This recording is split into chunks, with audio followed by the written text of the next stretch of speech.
అందరికీ నమస్కారం. Welcome to my channel. మీకు కనుక ఈ కథ నచ్చినట్లయితే please subscribe my channel and like the video. ఇంకా కథలోకి వెళ్ళిపోదాము. సత్య బ్యాంకులో ఒక ఉద్యోగి, అసిస్టెంట్ మేనేజర్గా పనిచేస్తున్నాడు. అతను డబ్బును కూడబెట్టి ఒక అపార్ట్మెంట్ కొనుక్కుంటాడు. ప్రతిరోజులాగే ఈరోజు కూడా ఉదయం లేవడం, ఆఫీస్కి రెడీ అయి వెళ్ళటం. కానీ ఈరోజు కొత్తగా సత్యకి ఆఫీస్కి లెటర్తో పాటు తనకి ఒక లెటర్ వచ్చింది. అది చూసి ఆశ్చర్యపోయాడు సత్య. ఎందుకంటే సత్యకి తనకంటూ ఎవరూ లేరు. సత్య వాళ్ళ అమ్మ నాన్న చనిపోయారు. అది తన మూలంగా అనుకుంటూ ఉంటాడు సత్య. వాళ్ళ నాన్నని ఆ రోజు, నాన్న నాకు రిమోట్ కార్ కావాలని ఏడుస్తూ అడిగాడు. అలాగే నాన్న, ఈరోజు కొంచెం పని ఉంది, రేపు షాప్కి వెళ్ళి కొనుక్కుందాం అంటాడు వాళ్ళ నాన్న. దానికి సత్య ఒప్పుకోక నాకు ఇప్పుడే కావాలి అని ఏడుస్తూ పేచి పెడతాడు. పోనీలేండి, రేపు మీరు మీ వర్క్ చేసుకోండి, ఈరోజు వెళ్ళి కొందాము, సరేనా సత్య అంటుంది సత్య వాళ్ళమ్మ. ఇంకా అప్పుడు ఏడుపు మాని నవ్వుతాడు. ఇంకా తను అడిగిన కారు గురించి బయలుదేరతారు కారులో. దారిలో యాక్సిడెంట్ అయ్యి సత్య వాళ్ళ అమ్మ నాన్న అక్కడికక్కడే చనిపోతారు.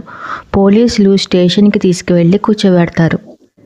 ఏం బాబు, మీ చుట్టాలు ఎవరైనా ఉంటే చెప్పు, ఫోన్ చేస్తాను, వచ్చి వాళ్ళు నిన్ను తీసుకువెళ్తారు అని చెబుతాడు పోలీస్. దానికి ఏడుస్తూ అంకుల్ నాకెవ్వరూ లేరు అంటాడు. సరే అని ఒక అనాథ ఆశ్రమానికి ఫోన్ చేస్తాడు పోలీస్. ఆ రాత్రి అతను పోలీస్ స్టేషన్లో ఒంటరిగా కూర్చుని ఏడుస్తూ తనను అనాథాశ్రమానికి తీసుకువెళ్లే వరకు వేచి ఉండగా, ఇంకెప్పుడు నేను దేనిని కోరుకోను, నాకు ఇష్టాలనేవి ఏమీ ఉండవు అని అనుకుంటాడు. అతను అక్కడే అనాథాశ్రమంలోనే పెరిగాడు సత్య. ఎవ్వరితో మాట్లాడేవాడు కాదు, ముభావంగా ఉండేవాడు. ఆశ్రమం వార్డెను సుబ్బలక్ష్మికి సత్య అంటే ఇష్టం. అతనిని బాగా చూసుకునేది. కానీ సత్య బాగా భయపడిపోయేవాడు.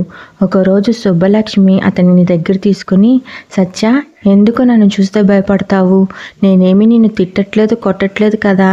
నాకు తెలియకుండా నిన్నెవరిని కొడుతున్నారా, తిడుతున్నారా? చెప్పు బాబు అని అడుగుతుంది బాధగా సుబ్బలక్ష్మి. అది కాదాయా, నాకు నువ్వంటే ఇష్టం.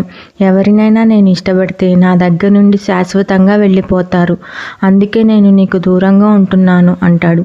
దానికి సుబ్బలక్ష్మి ఏడుస్తూ, అదేం లేదు బాబు, నువ్వు అలా ఏడవకు, నాకేం కాదు అని చెబుతుంది. అప్పటి నుంచి సుబ్బలక్ష్మికి బాగా దగ్గర అవుతాడు. సుబ్బలక్ష్మి ఒక 4 రోజులు రాకపోయేసరికి ఆశ్రమంలో ఒక ఆయానే అడుగుతాడు. సుబ్బలక్ష్మి వాళ్ళ ఊరు వెళ్ళారు అని చెబుతుంది ఆ ఆయ. ఎప్పుడు వస్తారు అని అడుగుతాడు దిగులుగా సత్య. ఇంకా రాదు, వాళ్ళ అబ్బాయి ఇంటికి పూర్తిగా తీసుకువెళ్ళిపోయాడు అని అంటుంది ఆ ఆయ. ఇంకా 2 రోజుల వరకు అన్నం తినలేదు, ఏడుస్తూనే ఉన్నాడు సత్య.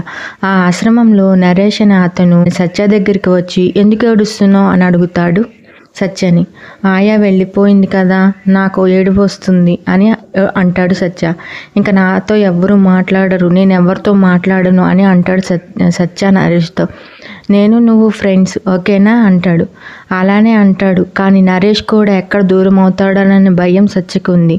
ఇద్దరు బాగా కలిసిపోతారు, చాలా మంచి స్నేహితులు అవుతారు. ఇంతలో ఒక భార్యాభర్త వచ్చి నరేష్ని అడాప్ట్ చేసుకుంటారు. నరేష్ సత్య ఇద్దరు బాగా ఏడుస్తారు. నువ్వు వారానికి ఒకసారి వద్దు కానిలే, నీ ఫ్రెండ్ని కలుద్దు కానీ అని చెప్పి సముదాయించి నరేష్ని తీసుకెళ్ళిపోతారు వాళ్ళ అమ్మ నాన్న అడాప్ట్ చేసుకున్న వాళ్ళు. సత్య నరేష్ సరే వారానికి ఒకసారి కలుసుకోవచ్చని సంతోషపడ్డారు. ఒక 4 సార్లు కలుసుకున్నారు. ఒరే సత్య, మా నాన్నకి ట్రాన్స్ఫర్ అయ్యిందంట్రా, పక్క ఊరి, నెలకోసారి వస్తాలే అంటాడు. సరే అంటాడు సత్య. అప్పటి నుంచి ఇప్పటి వరకు కలవలేదు నరేష్ సత్యని. ఇంకా ఎవరితో క్లోజ్ అవ్వలేదు సత్య, ఒంటరిగా ఉండేవాడు. సత్య చాలా కష్టపడి బ్యాంకులో ఉద్యోగం సంపాదించాడు. ఇదంతా గుర్తుకు వచ్చి సత్య కవర్ తెరిచి చూస్తే అందులో, డియర్ సత్య, ఈ లేఖని మీరు చదువుతున్నారని ఆశిస్తున్నాను. నేను మీకు తెలియదు కానీ మీరు నాకు తెలుసు. నేను మిమ్మల్ని పెళ్లి చేసుకోవాలనుకుంటున్నాను అని ఉంటుంది అందులో ఫోటో కూడా ఉంటుంది. అమ్మాయి చాలా అందంగా ఉంటుంది. పొడవైన జుట్టు, అందమైన కళ్ళు, తెల్లని శరీర ఛాయ, పసుపచ్చని చీర కట్టుకుని చాలా అందంగా ఉంది. చూపు తిప్పుకోలేనంత అందంగా ఉంది. ఎవరు రాశారా అని చూస్తే సంతకం లేదు, అడ్రస్ లేదు. ముఖం చిట్లించి, ఎవరిమే, నేను ఈమెకి ఎలా తెలుసు, నన్ను పెళ్లి చేసుకుంటానని ఎలా అంటుంది అని ఖచ్చితంగా చెప్తుంది అని ఆలోచిస్తూ ఇది అంతా ఎవరో ప్రాంక్ చేశారని అనుకుని ఆ లెటర్ని ఫోటోని చింపేసి డస్ట్బిన్లో పడేశాడు సత్య. కానీ ఆ రోజు రాత్రి సత్యకు నిద్ర పట్టలేదు. ఎవరా అని ఆలోచిస్తూనే ఉన్నాడు. అర్ధరాత్రికి ఎప్పుడో నిద్ర పట్టింది. కానీ నిద్రలో ఒక కళ. ఆ కళలో సూర్యాస్తమయంలో పొద్దుతిరుగుడు తోటలో పువ్వుల మధ్య ఆ అమ్మాయి. అంతే, మెలకువ వచ్చి లేస్తాడు. ఇంకా నిద్రపోలేదు. మరునాడు పొద్దున్నే ఆఫీస్కి వచ్చి ఆ ఫోటోని ఉత్తరాన్ని చింపిపడేసిన దానిని డస్ట్బిన్లోంచి తీసి అతికించి 1-2 రోజులు పోస్ట్ ఆఫీసుల చుట్టూ తిరిగి కొన్ని రోజులకి అడ్రస్ కనుక్కుంటాడు. అది మైసూర్లో ఒక పాత బజార్లో ఆ అడ్రస్ ఉంటుంది. ఆ అమ్మాయి గురించి అందరిని అడుగుతున్నాడు సత్య. కానీ ఎవ్వరు మాకు తెలియదంటే తెలియదు అని చెప్పారు. ఒక పువ్వులమ్మే ముసలి తాత, ఈమె ప్రతి శుక్రవారం నా దగ్గర లిల్లీ పూలు కొనుక్కుంటుంది అని చెబుతాడు. ఇంక ఎల్లుండే శుక్రవారం అనుకుని శుక్రవారం గురించి ఎదురు చూశాడు. ఆ ఫోటోలో అమ్మాయి వచ్చింది. తెల్లని చుడిదార్ వేసుకుని ఫ్రీ హెయిర్తో ఉంది. చాలా అందంగా ఉంది. అమ్మాయి చూస్తూనే ఉండిపోయాడు సత్య. ఎవరో పిలిచినట్టు అనిపించి స్పృహలోకి వచ్చాడు. మీరు సత్యనే కదా అంటుంది. అవును అని ఆశ్చర్యంతో తలూపాడు. మీరెవరు? నేను మీకు తెలుసా అని అంటాడు. అవునా అంటుంది. మీరెవరు? అసలు మీ పేరేంటి? మీకు నేను ఎలా తెలుసు అని ప్రశ్నల మీద ప్రశ్నలు అడిగాడు సత్య. ఒక క్షణం ఆగండి, మీ ప్రశ్నలన్నింటికీ సమాధానం చెబుతాను అని చెబుతుంది. నా పేరు మృదుల. నాకు మీరు ఎలా తెలుసు అంటే, నేను మీ చిన్నప్పుడు అనాథాశ్రమంలో వార్డెన్గా పనిచేసిన సుబ్బలక్ష్మి మనవరాల్ని. నాకు అమ్మమ్మ అవుతుంది. మా అమ్మమ్మ మీ గురించి చెబుతూ ఉండేది. నేను కూడా మిమ్మల్ని చూడటానికి వచ్చేదాన్ని. మీరు ఆ సమయంలో ఆడుకుంటూ ఉండేవారు. మా అమ్మమ్మ మా మావయ్య దగ్గరికి వెళ్ళిపోయింది. ఎప్పుడు మీ గురించే చెబుతూ ఉండేది, మీ గురించి ఏడ్చేది. ఒకసారి కలువమ్మ ఎలా ఉన్నాడో కనుక్కో అని చెప్పింది. నీ గురించి చాలా కష్టపడ్డాను, ఎలాగోలా కనిపెట్టి నీకు ఉత్తరం రాశాను అని చెబుతుంది. ఇదంతా చెబుతున్నప్పుడు సత్యకి కళ్ళ వెంబడి నీళ్లు వచ్చాయి. ఇప్పుడు ఆయాన్ని నేను చూడాలి, చూపిస్తావా, తన దగ్గరికి తీసుకువెళ్తావా అని ప్రాధాయపడుతూ అడుగుతాడు సత్య. 6 నెలల క్రితమే అమ్మమ్మ చనిపోయిందని చెబుతుంది. మీరు ఎక్కడుంటారు అని అడుగుతాడు మృదులని. మేము ఇక్కడే ఉంటాం అంటుంది. ఇంకా వీళ్ళ ఫోన్లో రెగ్యులర్గా మాట్లాడుకుంటూ ఉంటారు. మృదుల కలవటంతో సత్యకి అదృష్టం కలిసి వస్తుంది. ఎప్పుడూ దురదృష్టం వెంటే ఉంటుంది అని నమ్మే సత్యకి మొదటిసారి నేను అదృష్టవంతుడనని నమ్మకం కలుగుతుంది. ఎందుకంటే అలాంటి సంఘటనలు జరిగాయి.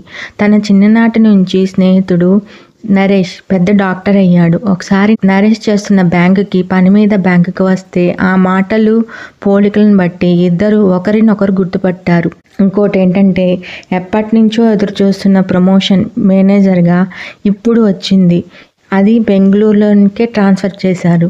ఇంకా సత్య సంతోషానికి అవధులు లేవు. మృదుల సత్య వీక్లీ వన్స్ కలిసేవారు.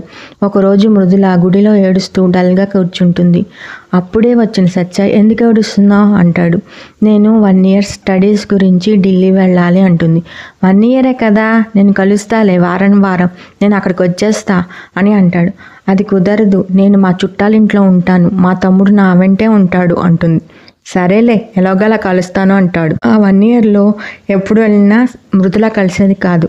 కష్టపడి 2 సార్లు కలుస్తాడు మృదులని. మృదుల తిరిగి బెంగళూరు వచ్చేస్తుంది. గుళ్ళో వాళ్ళు కలుసుకుంటారు. అప్పుడు మృదుల కళ్ళ నుండి నీళ్లు కారుతూ ఉంటుంది. ఏంటి మృదుల, ఎందుకు ఏడుస్తున్నావు అని అడుగుతాడు సత్య కంగారుగా. ఒక రిపోర్ట్ ఇస్తుంది. సత్య, నాకు హార్ట్ ప్రాబ్లం ఉంది. నేను ఫస్ట్ టైం లెటర్ రాసినప్పుడే నాకు తెలుసు. కాను నువ్వు దురదృష్టవంతుడు కాదు అని నిరూపించడానికి ఆ లెటర్స్ రాశాను. ఎప్పుడు నువ్వు నవ్వుతూనే ఉండాలి. ఈ ట్రీట్మెంట్ కోసమే నేను ఢిల్లీ వెళ్ళాను. కానీ ట్రీట్మెంట్ తీసుకున్నాను, కానీ లాభం లేదన్నారు డాక్టర్స్. 6 నెలల కంటే ఎక్కువ టైం లేదని చెప్పారు అంటుంది మృదుల ఏడుస్తూ. అలా అనద్దు, బెస్ట్ డాక్టర్ చూపిస్తాను, నేను బ్రతికించుకుంటాను. ఈసారి నేను విధిని ఎదిరించాలి అంటాడు సత్య. అదేం కుదరదు సత్య, అన్ని ప్రయత్నాలు అయిపోయినాయి, ఇంక నేను బ్రతికే ఛాన్సే లేదని ఏడుస్తూ అంటుంది మృదుల. చిన్నప్పటి నుంచి నాకు ఏది ఇష్టమైతే అది దూరం అవుతూనే వచ్చింది. ఈసారి అలా జరగనివ్వను, నేను నిన్ను దక్కించుకుంటాను అని ఏడుస్తూ అంటాడు. మృదుల రిపోర్ట్స్ని నరేష్కి చూపిస్తాడు. దీనిని నా సీనియర్స్కి చూపిస్తారా అని. 2 రోజుల తర్వాత, ఒరే సత్య, నా సీనియర్స్ చూపించారా, గుడ్ న్యూస్, ఇది క్యూర్ అవుతుంది, రేపటి నుంచి మృదులకి ట్రీట్మెంట్ స్టార్ట్ చేస్తాను అంటాడు. దానికి చాలా సంతోషపడతాడు Satya. Thank you Naresh, thank you very much రా అని అంటాడు సత్య సంతోషంగా. కానీ ఖర్చు ఎక్కువ అవుతుందిరా అని అంటాడు నరేష్. ఖర్చు ఎంతైనా పర్వాలేదురా, నేను పెట్టుకుంటాను, నా మృదుల కోసం నేను ఎంతైనా ఖర్చు పెడతాను అని అంటాడు. ఇంకా మృదుల వాళ్ళ అమ్మా నాన్నని పరిచయం చేస్తుంది సత్యకి.